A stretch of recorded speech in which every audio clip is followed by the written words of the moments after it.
Kan pas terkuburnya kita kan pas hari Jumatnya orang mau Jumatan pada digegerin katanya ada orang itu hilang, nggak tahu hilangnya kemana. Ternyata setelah dicari itu teman-teman saya nggak mau pada ngomong kalau saya itu tertimpa yang paling dalam di situ di bawah pasir. Teman saya nggak mau ngomong karena takut katanya ntar jadi saksi nggak bisa ngomong katanya gitu mah. Terus setelah dicari sampai 1 hari 1 malam saya katanya udah terkubur di situ di bawah jembatan itu mas. Banyak sekali orang-orang yang pada nangis, ada yang merangkak, ada yang terbakar sampai luntur, ada yang nangis minta ditolongi, ada orang dewasa juga, terus di dalam api yang berkobar-kobar di bawah itu jembatan. Terus ditunjukin yang satu lagi mas, ada rumah mewah, terus isinya bunga-bunga. Tahu itu yang dikatakan apa surga apa-apa kalau zaman sekarang ya mas. Itu rumahnya mewah, apa-apa serba ada. Di situ ditunjukin ada air madu, kalau minum katanya ada susu di situ juga. Terus saya ngedenger ada orang ngejerit-jerit nangis. Tiba-tiba mata saya kebuka itu mas.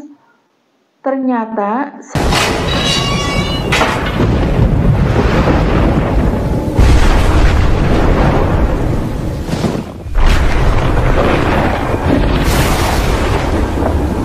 Assalamualaikum warahmatullahi wabarakatuh para sahabat Eno-Enoe. Pada kesempatan malam ini saya kedatangan narasumber yaitu Mbak Lia. Ya Mbak Lia, apa kabar Mbak Lia?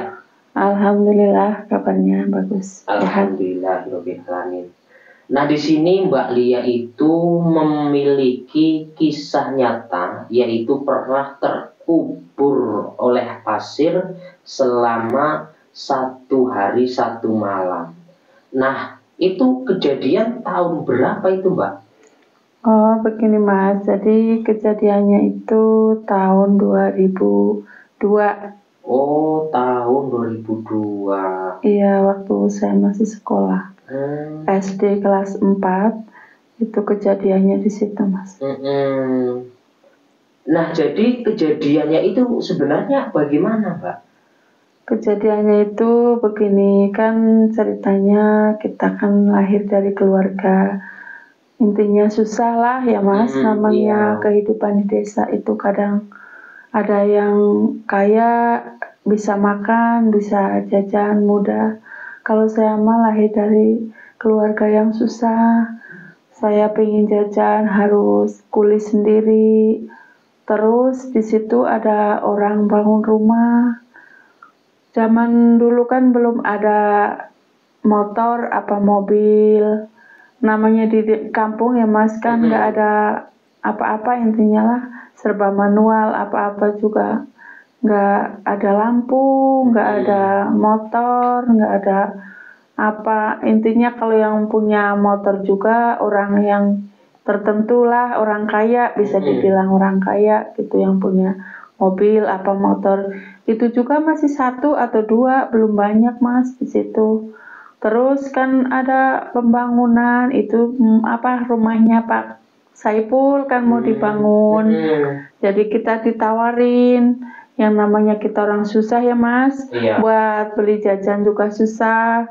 Ntar kalau dapat duit kan bisa buat beli buku, beli pensil, buat peralatan kita sekolah juga biar nggak ngebebanin orang tua saya gitu mas. Terus saya ngikut tetangga sama teman saya, 2 teman saya itu pada gendongin pasir, dijualin sama Pak Saipul itu 1 kaleng yang kalau sekarang itu namanya kaleng cat. Kalau dulu mah nggak tahu namanya ember ya mas, kalau dulu ember. Kalau sekarang kan udah ada kaleng cat gitu. 1 kaleng itu mas cuman dibayarnya 400 perak mas, nggak mahal.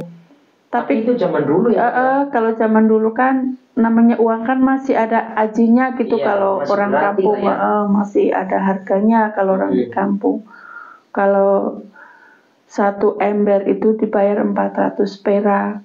Dari lokasi pasir sama rumah yang dibangun sekitar 1 kiloan Mas di situ. Jauh. Lumayan jauh ya. Kita ngegendonginnya sampai kalau seharian sampai 10 kali, kadang juga sampai 15 kali karena kita kayak orang dikejar kebutuhan biar besok bisa sekolah, bisa beli pensil, bisa beli jajan, nggak bebanin orang tua gitu. Saya intinya kerja keras lah demi keluarga saya gitu Mas. Kan namanya juga pasir dijual kan banyak yang beli. Terus kita cuman bertiga doang sama teman sekolah aku.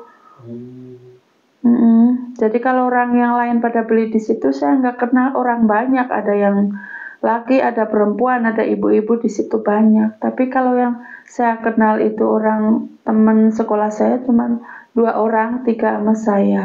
Kalau yang cowok-cowok pada dipikul, kalau karung 2 kan dikasih pikulan, jadi bisa dipikul kayak gitu. Kalau yang cewek cuman kalau yang tenaganya belum kuat, masih bawanya setengah ember. Kalau kita dulu bawanya seember, biar dapat 400 perak Mas. Di situ kan kita udah disuruh sama teman saya, katanya besok ada kuli, mau nggak, kata teman saya. Terus ya udah nggak apa-apa kalau habis sekolah, kalau jamnya sekolah saya nggak bisa, saya bilang gitu Mas sama teman saya. Terus malamnya itu saya kan lagi duduk di situ Mas, di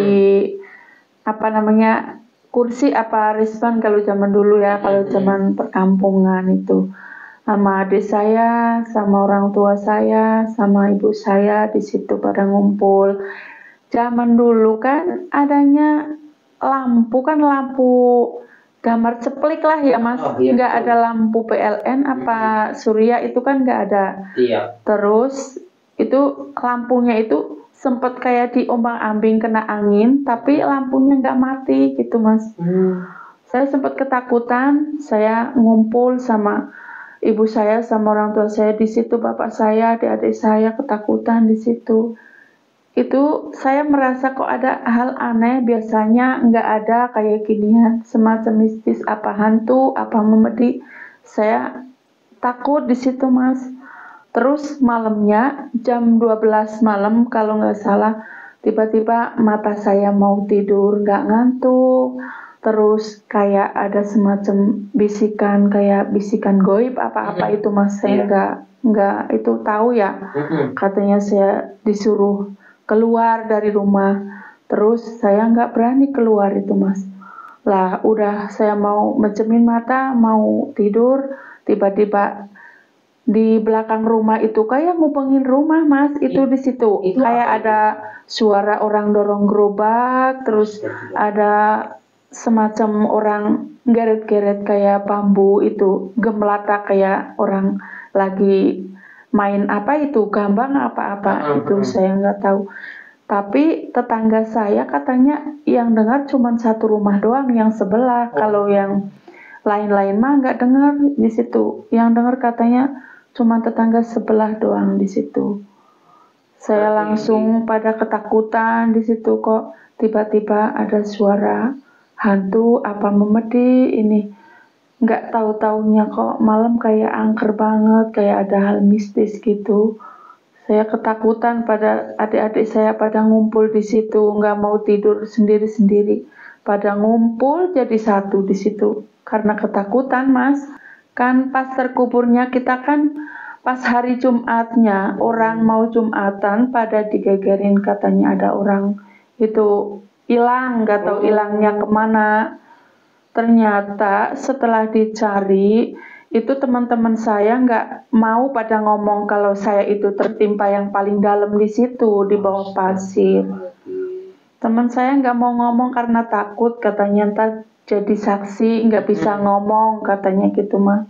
Terus setelah dicari sampai 1 hari 1 malam, saya katanya udah terkubur di situ, ketimpa pasir di situ. Katanya orang-orang juga pada nggak tahu karena teman saya nggak mau ngasih tahu sama orang tua saya Mas, katanya takut.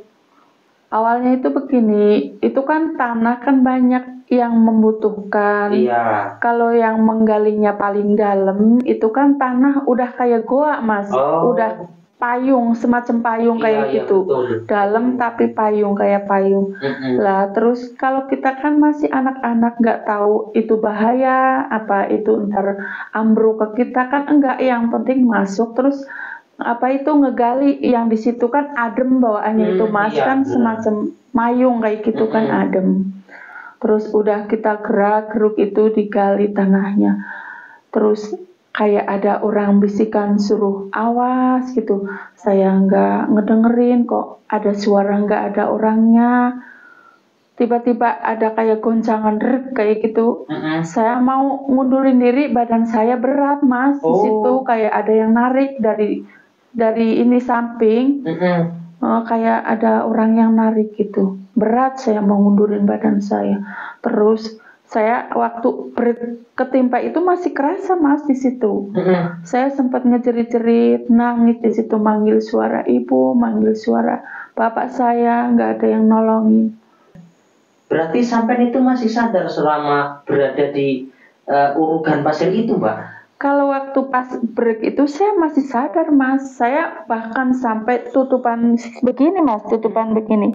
Saya ngejerit biar kedengar orang di sono, saya bisa ditolongin. Tapi ternyata saya terkuburnya paling dalam, nggak ada yang mau dengar suara saya. Teman-teman saya mau nolongin nggak bisa.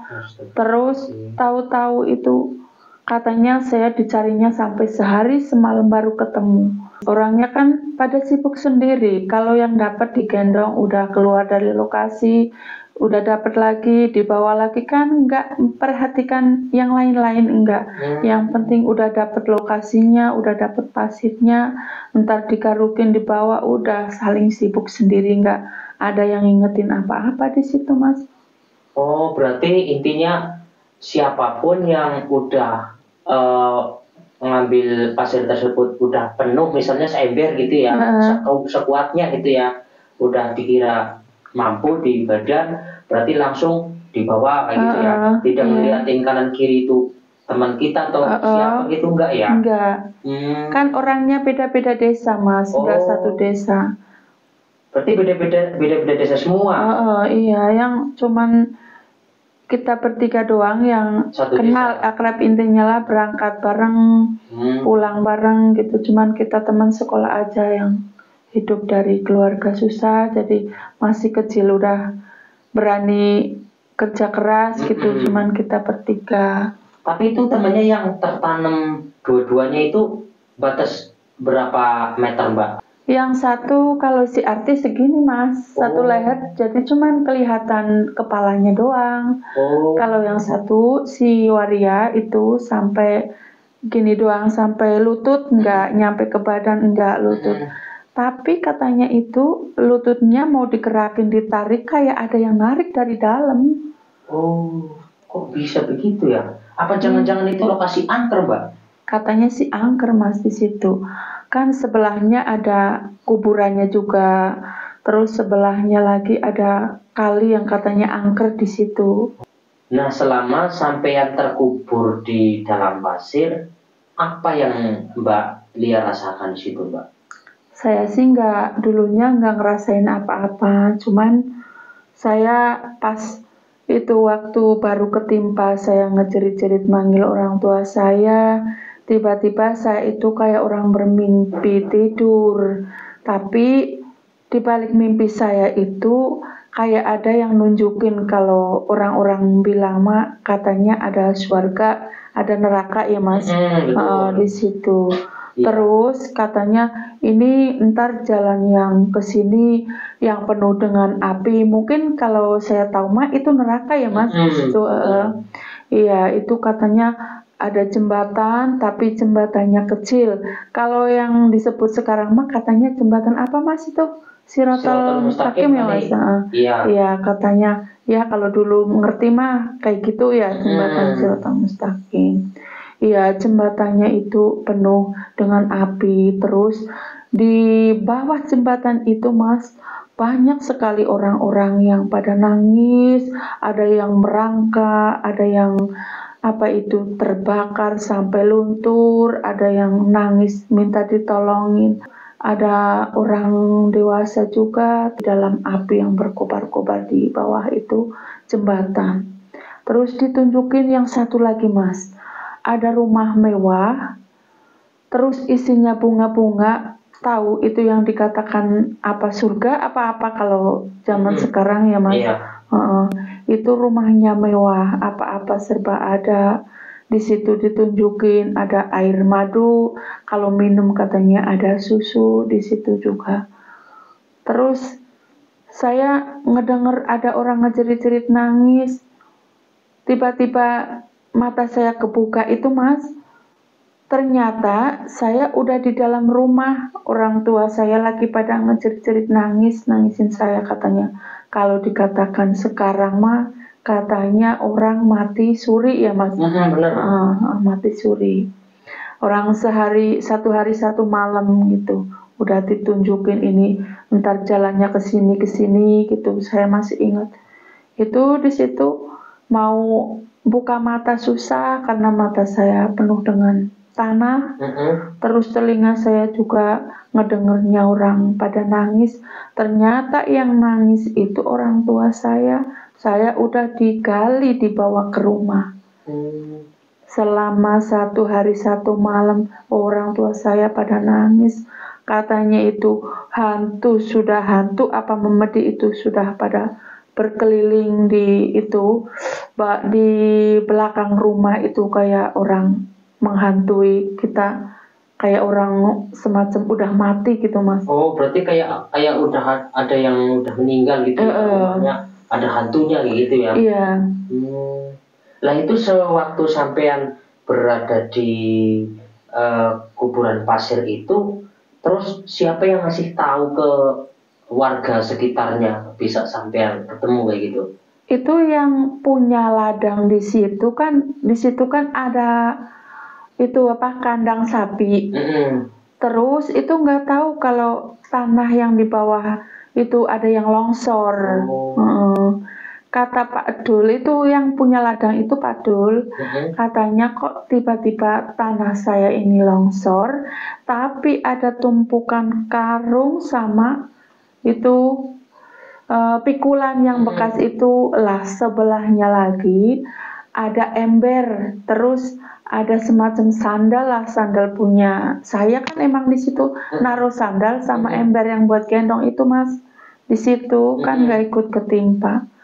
Lah terus itu katanya Pak Dul manggil warga yang di situ. Oh, ya geger berarti Pak. Iya, katanya geger. Lah terus yang barang itu teman saya 2 ditanyain dari ujung ke ujung mana lah, yang penting anak itu bisa jawab di mana teman kamu, apa terkubur apa di mana. Terus setelah setengah jam ditanyain, itu si Arti katanya ngomong kalau saya terkubur, tapi terkuburnya di tengah jadi dalam, kalau saya ngeduk pasirnya yang di pinggir, jadi cuman segini katanya. Anaknya itu sambil nangis. Oh, berarti itu baru ketemu ya? Ngasih tahu kayak gitu. Iya, paginya baru dikasih tahu kayak gitu. Terus 1 hari 1 malam ketemunya pagi. Iya Mas, kalau di itu mah sedih sebenarnya kalau nginget itu. Ada orang bilang katanya itu umurnya ajaib, Allah masih bisa ngasih umur lagi. Saya nggak tahu bakalan ada umur sampai segini ya Mas, namanya udah meninggal katanya. Kalau sekarang mah bisa dibilang meninggal mati suri ya Mas. Iya, itu. Betul. Itu banyak orang nggak itu setelah sampean itu sadar? Orang banyak banget, tetangga kampung juga sampai ke situ Mas. Bagaimana itu nggak geger, orang sehari semalam dicari-cari nggak ketemu, pas ketemunya sudah mati kan orang pada geger semua. Katanya malamnya juga di tempat saudara aku, di tempat uak aku katanya udah ada komara apa memedi itu, katanya ngetuk-ngetuk pintunya kayak dibuka ditutup, dibuka ditutup, itu Wah, saya heran Mas, katanya ini kok nggak biasanya ada kayak gini, kayaknya ada orang yang mau meninggal, nggak tahu kalau saya mau kena apes itu Mas. Oh iya. Itu ada berapa meter Mbak dalamnya? Dalamnya katanya nyampe 5 meter Mas. Astagfirullahaladzim. Berarti pas waktu lagi dicari di situ banyak orang ya Mbak ya? Iya, banyak relawan di situ. Bahkan sampai ada yang itu ngubungin pihak desa, suruh ada yang ngegali pakai cangkul. Tapi katanya orang tua aku itu nggak boleh. Kalau entar dicangkul, entar anak saya jadi luka kena bekas cangkul apa-apa. Tapi setelah dicangkul juga ketemunya lama, apalagi digali pakai tangan apa pakai apa malah tambah lama. Ntar juga kalau mati di dalam bagaimana, kata orang di situ mah ke orang tua saya. Kan nggak bolehnya karena takut dia terkuburnya nggak dalam, terus ntar kena cangkul, kata orang tua saya. Taunya ya, dikirain cetek kayak gitu ya. Sebenarnya sampai dalam sampai gitu. Dalam 5 meter Mas. Astagfirullahaladzim. Itu berarti benar-benar dalam banget ya. Iya. Itu pun setelah saya digali, di situ ditemuin di situ, katanya Pak Darman itu mau ke ladang, kan ladangnya deketan. Katanya masih ada komaranya Mas. Komara mistis di situ, katanya ada orang menjerit-jerit, terus katanya ada orang suara minta pulang gitu di situ. Setelah kejadian itu ada lagi itu yang jadi banten di situ. Korban intinya Mas. Astagfirullahaladzim. Tapi sampai saat ini itu tempat pasirnya masih digunakan apa enggak Pak? Kalau sekarang sudah ditutup, kan banyak terjadi kayak gitu. Banyak juga hal-hal mistis, takut ada setan. Itu reaksi ibu dan bapaknya sewaktu mendengar sampean itu terkubur di dalam pasir, itu bagaimana cara yang bapak dan ibunya sampean lakukan itu Mbak? Itu katanya langsung minta tolong, kan pas kejadian kita terkubur di pasir kan ibu sama bapak juga lagi nguli bawain bata. Punya warga setempat lah, orang namanya orang kaya kan, katanya dulu kalau orang kaya bangun rumah pakai bata, itu lagi gendongin bata ibu saya, terus minta tolong sama orang yang dibawain itu batanya, terus orang-orang pada ke situ semua nolongin. Ya, kalau diratapin sekarang mah pengen nangis. Makanya trauma kalau sekarang ada yang suruh gendongin kayak gitu. Satu kalang 100.000 pun jujur saya nggak mau. Karena orang tua saya dulu udah pesen. Besok kalau dikasih sehat, masih ada umur panjang. Misal mau nguli lah, namanya orang gak punya kan. Kalau ada uangnya, nguli nggak apa-apa ya, yang penting sehat. Jangan yang namanya gendong pasir, udah weling kayak gitu orang tua saya Mas.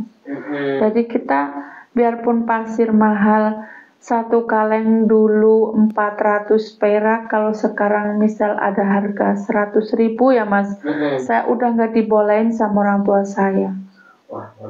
Makanya harus makan korban katanya di situ. Kalau orang ada yang mau apes di situ, apa ketimpa di situ, pasti ada hal mistis apa medi itu di pihak keluarganya. Kalau misal anaknya mau kena apes di situ, Mas. Makanya sekarang tempatnya sudah ditutup. Terima kasih semuanya. Saya pamit undur diri. Wassalamualaikum warahmatullahi wabarakatuh.